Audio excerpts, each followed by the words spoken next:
بندوق کے زور پر کھڑی ہوئی حکومت کے جو ترجمان ہیں اختیار ولی صاحب، وہ میرے ساتھ موجود ہیں. اختیار ولی صاحب، میں تو سوچ رہا تھا کہ آپ نے اپنے پیچھے وہ ایک شاید بندوق رکھی ہوئی بھی ہوگی، کیونکہ بقول احمد اویس صاحب کے بندوق کے زور پہ ہی آپ حکومت کے ہاتھ ہیں. کوئی پتہ نہیں آپ اس پروگرام کے اندر بھی بندوق اٹھا لیں اور کہیں کہ ہم اسی کے زور پر حکومت کر رہے ہیں. تو میں نے تو بات ان کی اسٹریٹجی کی تھی، انہوں نے آپ پر ڈال دیا کہ آپ کی حکومت کے اندر اتنی آلائشیں ہیں، اتنے مسائل ہیں، اتنا دباؤ ہے اسٹیبلشمنٹ کا، تو پارٹی کیا کرے؟ پی ٹی آئی چھوٹی موٹی باتیں تو پھر ہوتی رہیں گی، آپ گنڈاپور صاحب کو تنقید کریں یا کسی پہ کریں، اس کا جواز تو کوئی نہیں بنتا. بسم اللہ الرحمن الرحیم. بہت شکریہ منیب بھائی. احمد اویس صاحب شریف آدمی ہے، پتہ نہیں کہاں پی ٹی آئی میں چلا گیا ہے. مجھے سمجھ نہیں آتی یہ آپ بلا لیں انہیں اپنے پاس. مجھے سمجھ نہیں آتی یہ رضیہ جو ہے یہ کہاں پھنس گئی ہے. اب رضیہ کہوں یا ریاض کہوں، لیکن بڑی غلط جگہ پھنسے ہے. بہت شریف آدمی ہے. میں کہتا ہوں he is a soft face of P T I, لیکن یہ ان کی مجبوری ہے. ٹی وی پہ آ کے ابھی وکالت تو انہوں نے کرنی ہے اور وکیل بھی ہیں. بات ایسی ہے نا کہ علی امین گنڈاپور کی وکالت جو کرے گا، مجھے حیران ہے کہ وہ ایک نظر اپنے آپ پر ڈالے گا، دوسری نظر اپنی وکالت کی ڈگری پہ ڈالے گا، تیسری نظر اپنی سیاست کی پچھلے والے کیریئر پہ ڈالے گا کہ میں کس کی وکالت کر رہا ہوں.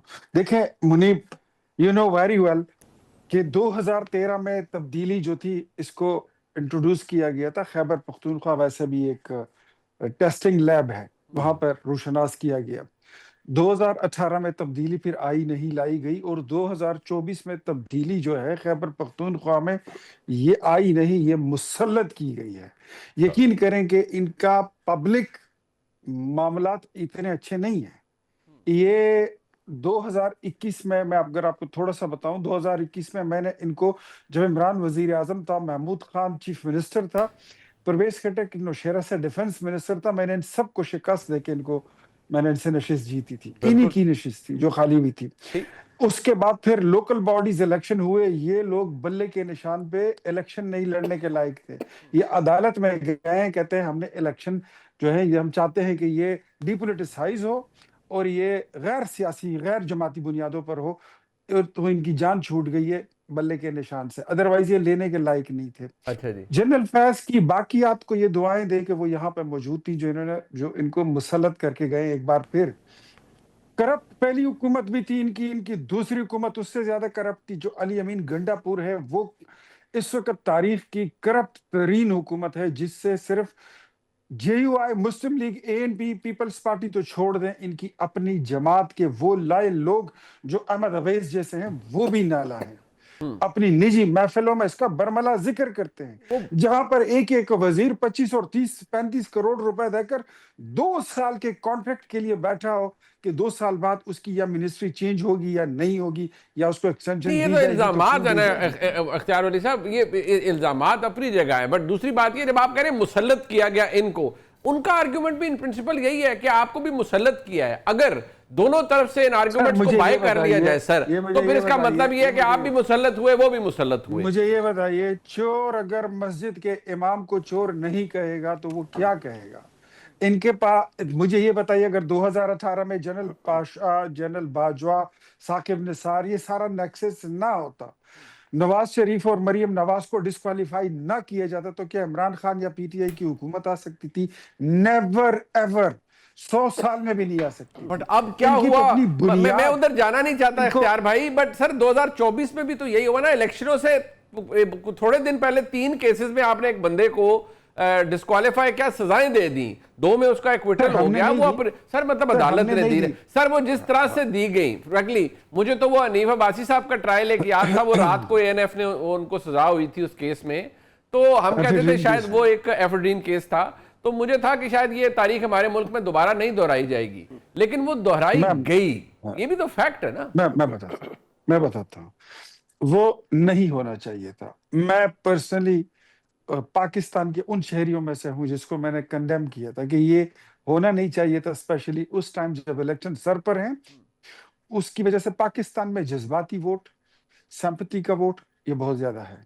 پالیسیز بھول جاتی ہیں، پرفارمنس بھول جاتے ہیں. عمران خان نے یہی کیا، جو اس سے پہلے اس نے وہ سائفر نکالا، اینٹی امریکن स्लोगन लगा के, एंटी स्टैब्लिशमेंट पोजीशन लेकर उसने वहां से अपनी एक पॉपुलैरिटी बनाई, और फिर ले दे के ये 3 फैसले जो थे इसने काम कर दिखाया। Otherwise they were standing nowhere, even in the middle of nowhere, इनके पास तो खड़े होने की जगह भी नहीं थी। अब अगर बात ये करते हैं ना तहरीक, मैं एक बात आपको खुले लफ्जों में बताता हूँ, there is no PTI in Punjab, there is no PTI in Sindh, there is no PTI in Islamabad, in Rawalpindi, Khyber Pakhtunkhwa में सिर्फ पीटीआई की हुकूमत है। इस हुकूमत की सपोर्ट ना हो तो इनके ये बहुत दूर की बात है कि ये कोई तहरीक चला इख्तियार भाई लेंगे। निहायत माजरत के Out साथ, of सर देखिए मेरी, आप ये कह सकते हैं कि उनकी पॉपुलैरिटी कम होगी, ऐसा नहीं है। अभी देखिए समड़ियाल का इधर बाई इलेक्शन हुआ, ऐसा तो नहीं हुआ ना कि उनका नाम लेने वाला कोई ना हो, कि वो उनकी कोई जमानत जब्त होगी हो, ये तो नहीं है कि वो बिल्कुल ही एग्जिस्ट नहीं करते किसी जगह पर। और हम तो खैर आर्ग्यूमेंट जहां से शुरू हुआ वो तो खान साहब की तहरीक के हवाले से बात थी, मैं उस पर भी आऊंगा, लेकिन अभी तो शायद वो इल्जाम तराशी है जिसमें हम दोनों, आप अहमद वैस साहब आपको करप्ट कह रहे हैं, आपकी क़यादत को आप कह रहे हैं, गंडापुर साहब की क़यादत, गंडापुर साहब देखिए मैं तहरीक पे बोल लेता हूँ, मैं तहरीक पे बात करता हूँ। तहरीक शहरीक कोई नहीं चलेगी, कभी भी नहीं चलेगी। तहरीक वाली बातें अब खत्म हो गई है। ये अब तहरीक चलाने वाला इस मुल्क में कोई बचा नहीं है। अगर तहरीक चलाने वाला कोई बचा होता तो अलीमा खान को या इमरान खान को अपने बेटों को लॉन्च करने के या उनका नाम ही लेने के, अब वो आते हैं नहीं आते वो एक अलग किस्सा है, अभी तक उन्होंने वीजा भी अप्लाई नहीं किया, वो आते हैं नहीं आते वो एक अलग स्टोरी है। लेकिन वो इन सब के मुंह पर तमांचा है। जो पाकिस्तान में उसके पार्लियामेंटेरियंस बैठे हैं, सीएम बैठा है, सेनेटर्स बैठे हैं, एमएनएस बैठे हैं, पार्लिमानी लीडर्स बैठे हैं, ये उन सब पर अदम एतमाद है कि आप लोग तहरीक चलाने के लायक हो ही नहीं। जब तक गंडापुर की ये गिनती ठीक नहीं होगी कि इस्लामाबाद से खैबर पख्तूनख्वा असेंबली पहुंचते हुए रास्ते में 3 जिले आते हैं या 13 जिले आते हैं, वो उनकी मैथमेटिक्स फेल ही रहेगी, वो पास नहीं हो सकते। मैं इस बात में क्लियर हूं कि ना कोई तहरीक चलने वाली है।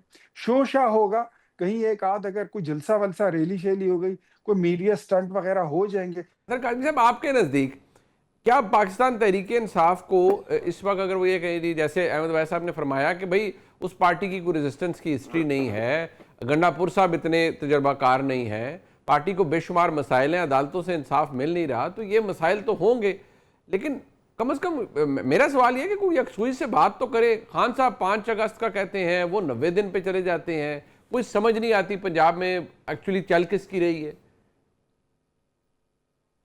देखिए मैं इस पे भी आता हूं, पर मुनीब साहब मेरे से पहले जो यहाँ पे डेनमार्क के वजीर आजम के मशीर ने गुफ्तगू की और जो आइडियल जमहूरियत की वो बातें कर रहे थे तो बड़ा अच्छा लगा मुझे, और उम्मीद है कि वो हम पाकिस्तानी भी सीखेंगे कि इस किस्म की एक मिसाली हुकूमत यहाँ पे कायम हो। उनको इख्तियार वली साहब को जो है वो गंडापुर साहब का मैथ समझ नहीं आ रहा, लेकिन इनकी हुकूमत जो कर रही है वो कोई अलजबरा नहीं है, वो पूरी कौम को समझ आ रहा है कि यहाँ पे क्या हो रहा है। आपने भी कहा कि जी बंदूक के जोर पे खुदा न खास्ता हुकूमत कायम होगी, बंदूक तो बड़ी ऊपर आती है, कंधे पे पहुंच के कहीं बंदूक आती है, जमीन से शुरू करें तो और भी बड़े मामलात होते हैं।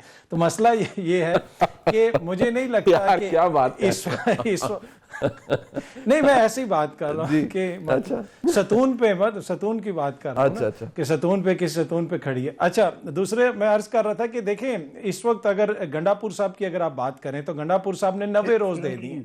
अब ये जो 90 रोज हैं, ज़ियाउल हक साहब ने भी इस कौम को 90 रोज दिए थे, इस मुल्क के आइन के अंदर भी 90 रोज लिखे हुए जिनके अंदर इंतखाबात होने थे, तो ये 90 रोज से तो कौम वैसे ही डसी हुई है।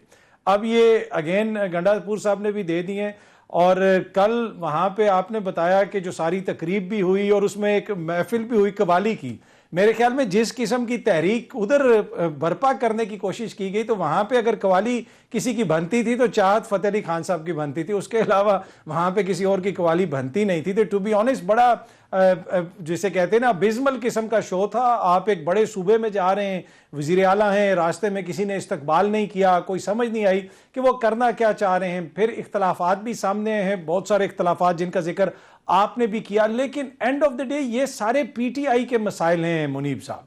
ये मसाइल मैटर नहीं करते पाकिस्तान के लिए। पाकिस्तान का मसला वो है जो मुल्क के अंदर आइन और कानून के साथ हो रहा है। जमातों के मसाइल हम डिस्कस करके जमातों के अंदर तो हम बेहतरी ला सकते हैं, लेकिन अगर हमने मुल्क के अंदर निज़ाम के अंदर बेहतरी लेके आनी है تو جس طرح ہم ڈنمارک کی جمہوریت والی باتیں کرتے ہیں، جس طرح ہم باتیں کرتے ہیں مہدی حسن کی، اور سر ہمارے جو ہیں وہ چاہت فتح علی خان والے، جب تک یہ معاملات ہم درست نہیں کریں گے جو کچھ حکومت کر رہی ہے تب تک یہاں پہ معاملہ درست نہیں ہوگا.